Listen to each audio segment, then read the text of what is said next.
Welcome everyone to our first bonus episode of the Elephant in the Org. This is one of the oh shit, what happened? Let's get on a call to talk about moments because we have two articles. We have just like another round of these, is remote hybrid work working? Because we have an Axios article that's like CEOs have finally given up on full-time return to office. But then we also have a cosmetics business article that's like the L'Oreal CEO, which is like kind of a big deal, is like remote workers don't have any passion or creativity. And I can't anymore, ladies. I just can't. What's going Well, on? clearly, in this case of L'Oreal, the employees there are not worth it. Spicy. Spicy. Sorry, that was too good. My first thought, especially going through all of this, like I was looking at that the article was like return to office wars are over, and I was like, the only war was between your entire workforce and your three people at the top every time. Like, if that is a weird war to find yourself in, friend. But like literally, you look at the job market, you could look on Glassdoor, Indeed, like LinkedIn, any of these job boards, all of them are saying the same thing. If it's fully on site, you get 20 applicants, all local, right? Potentially. You have a remote job, you've got 2,000, 3,000 applicants. You have a hybrid job, you've got like 600 or something, right? Like the numbers are so visible, they don't lie. And to have these just like, what part of this tells you that people aren't creative being at home? You think they're on a computer, right? Weren't they on a computer in the office? You think that a change in wall setting is going to change someone's creativity? Like the fact that they're getting potentially way more natural light. You think that's not going to affect people? Like what just, and then on top of it, let's just be real. Most of these people making these assumptions, particularly like this individual CEO, are you in office 40 hours a week, friend? No. No, No, no, he's you're jet not. setting around Europe, obviously. So it's just like one of those things where I was just like, yeah, of course it's full return to office isn't going to work. That's what we've all been saying. Duh.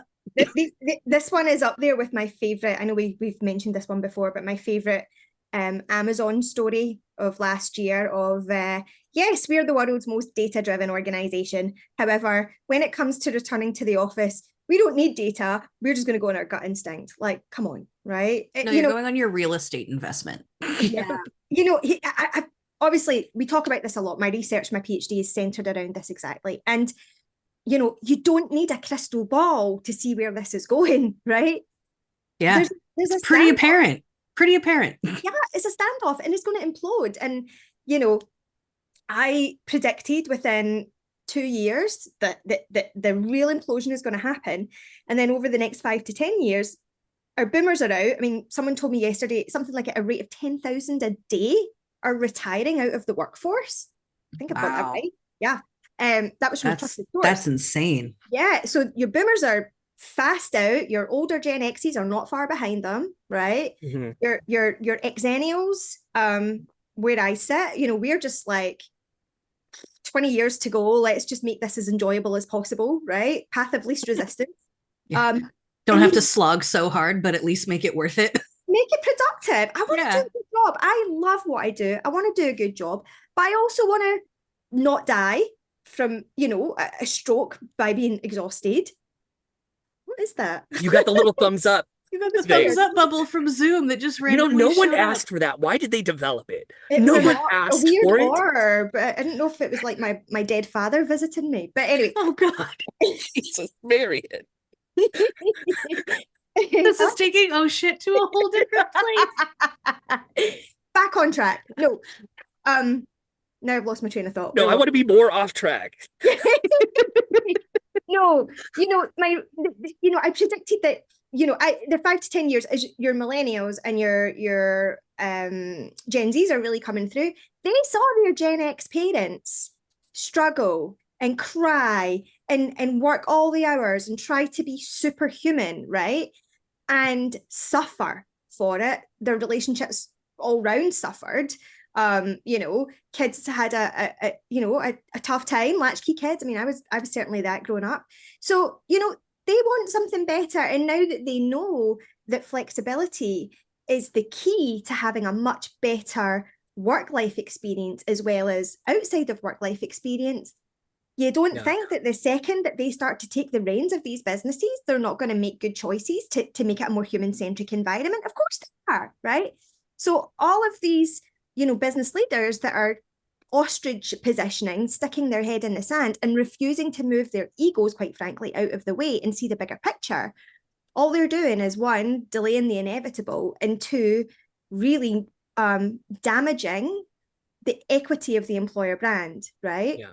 Again, we've said this before. All of these employees that are in these jobs are sitting, waiting for that flexible work option to pop up, and then they're out the door. Yeah. Yeah. I was wondering, because I woke up and read this article a day after taking myself out of the candidacy for a position, because specifically the commute would have meant that I would have missed a lot of the time with my kids that I get. And the recruiter was like, you know what? I totally understand. And part of me wanted to recommend you not take this, but like, that's not my job. My job is to get you the job. So that was like a really good interaction afterwards. And part of me wonders, reading from the L'Oreal CEO, the lack of passion, does that really just mean the lack of willing to sacrifice their relationship with their family and their kids for the company? Like, is that what it is? Oh, there's so much in there. I mean, I don't know the nationality of this gentleman, but if we talk about the American work culture, for example, right? I mean, y'all are nuts. This whole, you can have 5 minutes a year of vacation and being flippant. And 40 hours is the bare minimum. Like, it's just mental, right? We've all realized that that's a highway to hell. It doesn't serve any purpose. It's certainly not a badge of honor. And, us in Europe have been a little bit more advanced about understanding the benefits of work-life balance. In fact, today, the Scottish government announced that they were trialing a 4-day week, right? So, we're certainly a lot more progressive there. But, let's face it, this guy earns a lot of money.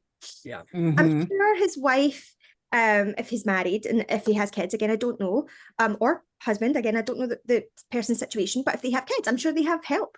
Yeah. Right? Yeah.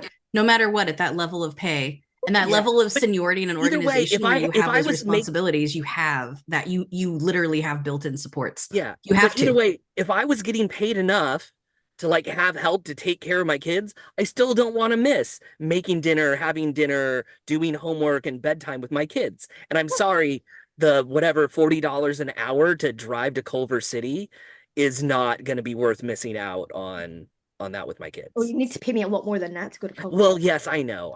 No offense to anyone living in Culver City. It's a great place. It's one exit away from LAX. I don't want to get that close to LAX. No, nobody does. But all right. I think that wraps it up. Any last like 3 words from anyone? 5 words? Yeah. Listen to the workforce. Yeah, and shut down your ego. Let people work where they want. Just go. Mic drop. Do it. Thank you, everybody. Email us at elephant@thefearlesspx.com. Remember to give a follow, subscribe, and 5-star review. Thanks, everybody.